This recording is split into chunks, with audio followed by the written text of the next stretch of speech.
Welcome to Sweet Life Beat Life. We hope this video helps. You begin by making sure the car's electrical system is stable, battery above 12, 4V or a jump pack that won't sag. Once power is steady, plug an OBD-ROMAN2 tool with Mercedes protocol support into the diagnostic port.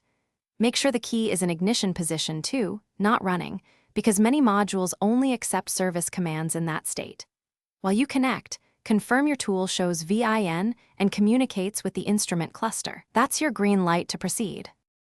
Once the tool is talking to the car, open the service or maintenance menu and choose the specific reset function: oil, service, brake pad, or general service for W213.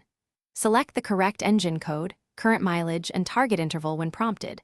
This ensures ECU and instrument cluster data match. Start the right or reset and allow the tool to complete the operation without disconnecting power. After the module reports success, cycle the ignition to confirm the new service interval displays correctly. Finish by cycling the ignition and checking the instrument cluster for the updated service interval, then take a short test drive to ensure no warning lights reappear. If a fault remains, read the full DTC log and resolve mechanical issues before clearing codes. Clearing without repair hides problems.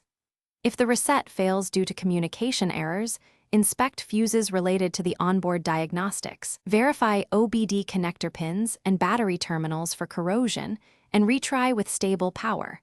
Those steps Thanks for watching. Consider subscribing if we helped you.